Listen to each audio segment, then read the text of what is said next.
belajar. Perkenalkan, nama saya Distenang Mamungkaran dari kelas 8C.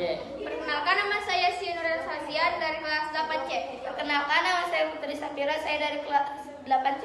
Perkenalkan, nama saya Yasi Amelia, saya dari kelas 8C. Perkenalkan, nama saya Sinta Nurkunama, saya dari kelas 8C. Perkenalkan, nama saya Nurpanisha dari kelas 8C. Saya akan menjelaskan tentang pentingnya belajar. Semua orang memiliki rencana hidupnya masing-masing, termasuk diantaranya menempuh pendidikan agar bisa mempelajari banyak hal dan mendukung kehidupannya bisa berjalan dengan baik. Ada banyak cara, mulai dari menempuh pendidikan formal maupun non-formal. Selalu ada alasan kenapa belajar itu penting untuk dilakukan. Pepatah lama mengatakan, tuntutlah ilmu walaupun sampai ke negeri Cina. Menyadarkan semua orang akan pentingnya belajar selama hidup. Dengan belajar, dipercaya akan menjadi tuntunan bagi semua orang agar bisa hidup lebih baik. Belajar sendiri sebenarnya tidak hanya soal mempelajari ilmu-ilmu pengetahuan. Ilmu agama dan ilmu lainnya juga perlu dipelajari, terlepas dari pendidikan formal maupun non-formal. Bisa dikatakan pula bahwa belajar sepanjang hayat tidak hanya membuat orang menjadi lebih pintar, tapi juga lebih cerdas secara emosional. Bahkan nih, jika ditambah dengan mempelajari ilmu keagamaan, seseorang akan lebih cerdas secara spiritual. Alasan belajar penting tidak hanya itu. Berikut ini alasan lainnya kenapa semua orang perlu terus belajar. Yang pertama, membuat hidup lebih bergairah. Yang kedua, memperluas minat. Alasan kenapa harus belajar berikutnya adalah karena kita bisa memperluas minat yang kita miliki. Dengan belajar menjadi proses bagi semua orang untuk bisa mewujudkan sesuatu yang menjadi ambisi di masa lalu dan punya waktu untuk mewujudkannya. Yang ketiga, memudahkan sebuah proses.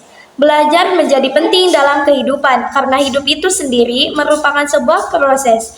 Proses inilah yang menjadikan berbeda antara satu dengan lainnya. Nah, melalui belajar banyak hal dalam hidup, mulai dari belajar secara format, informat, dan pengalaman. Yang keempat, demi hidup yang lebih baik. Salah satu aspek terpenting dari belajar adalah seseorang yang bisa menjalani kehidupan dengan lebih baik. Misalnya, saat seseorang memiliki pekerjaan, pemberi kerja akan membayar hasil pekerjaan dengan baik. Memiliki latar belakang pendidikan yang tinggi. Pendidikan tinggi inilah yang menjadi bagian dari proses belajar. Jadi, belajar sangat penting untuk menunjukkan kehidupan yang lebih baik. Nah, yang terakhir atau yang kelima, untuk mendapatkan pengetahuan. Seseorang bisa menikmati proses belajar demi mendapatkan banyak pengetahuan sampai akhirnya dan mendapatkan apa yang disebut dengan penguasaan. Apalagi saat belajar di universitas. Seseorang diperbolehkan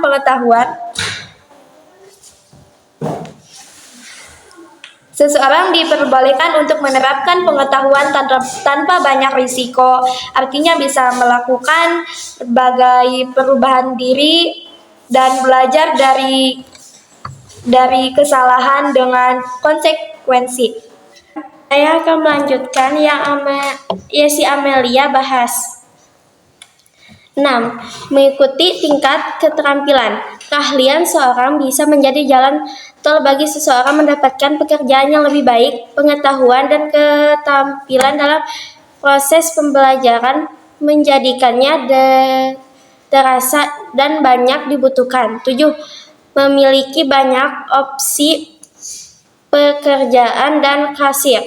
Seorang yang tidak memiliki kualifikasi yang tepat besar kemungkinan akan kehilangan pekerjaan impian. Untuk itu, mulailah mempertimbangkan untuk belajar, sebab akan beberapa jenis pekerjaan yang hanya bisa didapatkan bila memiliki kualifikasi tertentu. Bahkan ada yang melakukan gelar untuk melaluinya. 8. memiliki lebih banyak uang dan pekerja yang sama. Orang yang memiliki pendidikan yang tinggi tentu memiliki kesempatan untuk mendapatkan penghasilan yang lebih ketimbang rekan kerja dengan pendidikan setingkat di bawahnya. Artinya akan memiliki nominasi uang yang lebih banyak dan juga memiliki kesempatan yang lebih besar untuk mendapatkan promosi jabatan yang lebih tinggi. 9. Haus akan hal yang baru, keinginan untuk belajar jalan dan ingin mempelajari hal baru, terlebih dalam dunia kerja banyak dituntut untuk melakukan inovasi agar menjadi pegawai yang dapat memberikan kontribusi yang baik bagi perusahaan. 10. Berpikir maju. Seorang yang puas dengan keadaan menjadikannya sulit untuk berkembang, maka dalam belajar akan menjadi alasan bagi seorang yang berpikir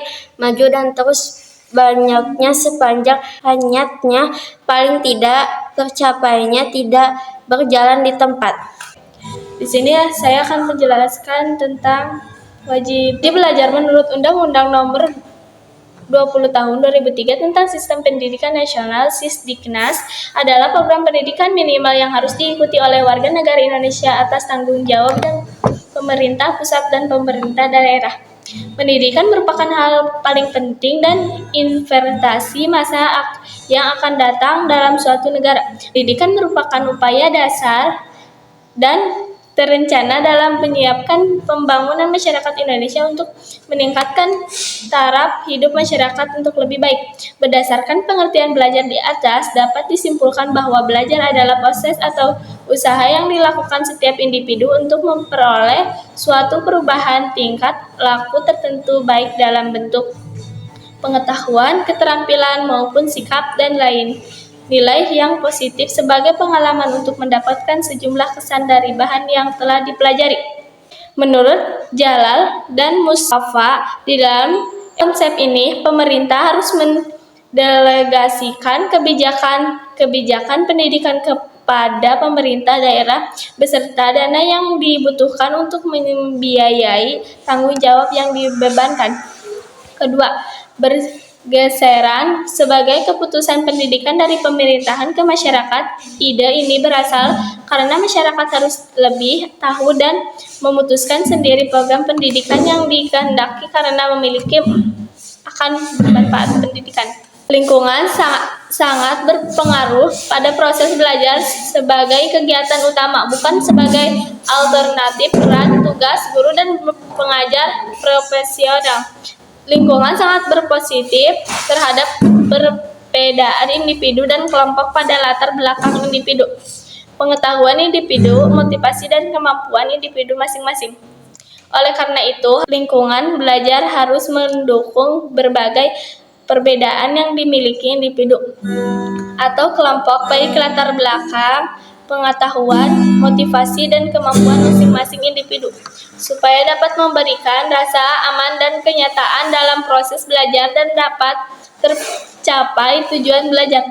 Dukungan pelaksanaan wajib belajar 12 tahun harus diiringi dengan meningkatkan kualitas manajemen pelaksanaan di tingkat sekolah dalam memanfaatkan dana dan sosialisasi terkait program dukungan pemerintahan ke masyarakat, misalnya informasi program mitra warga serta peningkatan kualitas mutu pendidikan baik dari peserta didik maupun dari tenaga pendidikan. Ini saya akan membahas tentang Undang-Undang Wajib Belajar di Indonesia. Berbicara mengenai undang-undang, salah satu undang-undang yang penting bagi warga negara Indonesia adalah Undang-Undang mengenai pendidikan, terutama mengenai kebijakan wajib belajar. Undang-Undang Wajib Belajar sendiri berada di bawah naungan Undang-Undang Nomor 20 Tahun 2003 mengenai Sistem Pendidikan Nasional. Menurut undang-undang, setiap warga negara Indonesia memiliki kewajiban untuk menempuh pendidikan selama 9 tahun yang berarti dijalani mulai dari sekolah dasar SD hingga sekolah menengah pertama SMP. Jadi, apa intinya adalah setiap warga negara wajib mengikuti pendidikan dasar selama 9 tahun. Pasal 34 ayat 1, setiap warga negara yang berusia 6 tahun dapat mengikuti program wajib belajar. Ayat 2. Pemerintah dan pemerintah daerah menjamin terselenggaranya wajib belajar minimal pada jenjang pendidikan dasar tanpa memungut biaya. Ayat 3. Wajib belajar merupakan tanggung jawab negara yang diselenggarakan oleh lembaga pendidikan pemerintah, pemerintah daerah, dan masyarakat. Ayat 4. Ketentuan mengenai wajib belajar sebagaimana dimaksud pada ayat 1, ayat 2, dan ayat 3 diatur lebih lanjut dengan peraturan pemerintah. 1. Menciptakan warga negara yang cerdas. Ini merupakan salah satu manfaat utama di pendidikan. Ya, pendidikan terutama wajib belajar 9 tahun yang dimulai dari tingkat SD diharapkan mampu untuk menciptakan warga negara yang cerdas dan juga dapat bersaing di dalam era globalisasi seperti saat ini. Hal ini juga dapat mencegah masyarakat Indonesia menjadi tertinggi dari bangsa lainnya. 2. Menciptakan generasi muda yang memiliki pengetahuan luas. Pengetahuan merupakan salah satu gerbang dari ilmu pengetahuan yang dapat berguna bagi setiap insan bangsa. Dan adanya undang-undang wajib belajar ini, maka segenap insan bangsa akan memperoleh pengetahuan yang maksimal. Hal ini diberikan pada jenjang sekolah dasar dan juga sekolah menengah pertama. 3. Sebagai landasan dasar dalam menempuh jenjang pendidikan yang lebih tinggi. Pendidikan tidak hanya terbatas pada SD, SMP, dan juga SMA, namun masih ada jenjang pendidikan yang lebih tinggi lagi, yaitu sarjana, magister, dan doktor. Semua jenjang pendidikan itu tidak akan pernah bisa digali apabila kita tidak mengikuti jenjang pendidikan SD dan SMP terlebih dahulu. 4. Sebagai modal untuk melamar pekerjaan, saat ini banyak perusahaan yang menentukan syarat-syarat utama yaitu ijazah. Siapapun itu yang telah mengenyam pendidikan akan lebih mudah untuk melamar pekerjaan. 5.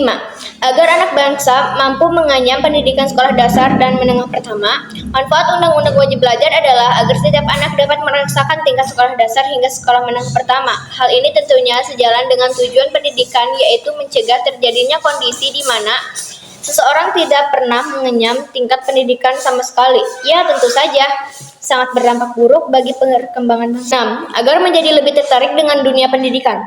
Program Undang-Undang Wajib Belajar ini juga sangat bermanfaat untuk menarik minat dari anak-anak akan dunia pendidikan. Hal ini dapat memberikan pemahaman penting bagi anak-anak akan pentingnya pendidikan bagi terutama pada pendidikan dasar.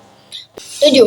Mencegah tindakan kriminalitas yang dilakukan oleh anak-anak. Manfaat Undang-Undang Wajib Belajar juga dapat membantu mencegah terjadinya tindakan kriminalitas yang dilakukan oleh anak-anak. Hal ini dapat terjadi karena dua hal. Yang pertama adalah karena jam belajar yang tinggi sehingga anak-anak tidak memperoleh kesempatan untuk melakukan tindakan kejahatan. Kemudian yang kedua adalah karena dalam pendidikan di sekolah, para siswanya diajarkan mengenal moral dan etika sehingga dapat efektif untuk mencegah kriminalitas. 8. Untuk memajukan sistem pendidikan Indonesia. Sistem pendidikan Indonesia haruslah terus berkembang dan maju setiap periodenya. Hal ini pun ditunjukkan dengan adanya perubahan pada sistem kurikulum yang mengatur tentang sistem pendidikan tersebut. Kenapa sih kita harus wajib belajar? Karena dengan belajar dipercaya akan menjadi tentuan bagi semua orang agar bisa hidup lebih baik. Belajar sendiri sebenarnya tidak hanya soal mempelajari ilmu pengetahuan saja, ilmu agama dan ilmu lainnya yang perlu dipelajari terlepas dari pendidikan formal maupun informal. Karena belajar itu penting, membuat kita lebih mampu memahami diri sendiri, membuat sehat dan membangun sikap positif, memunculkan semangat hidup, membantu kita memiliki tujuan atau target-target yang akan kita capai. Melalui proses pendidikan sepanjang hayat ini, manusia mampu meningkatkan kualitas kehidupannya. Tinggal berpikir seperti ini saja. Jika kalian tidak berpendidikan, maka kalian sulit untuk mendapatkan pekerjaan ataupun menunjang masa depan. Kita harus berpikir bagaimana masa depan kita jika kita tidak berpendidikan, serta mampu mengikuti perkembangan masyarakat dan budaya untuk menghadapi tantangan masa depan dan mengubah menjadi peluang. Nah, kita akan mendapat ilmu, cita-cita memiliki tujuan hidup setelah lulus sekolah agar orang tua bangga. Karena jika kita berprestasi, insya Allah hidup kita akan bermakna.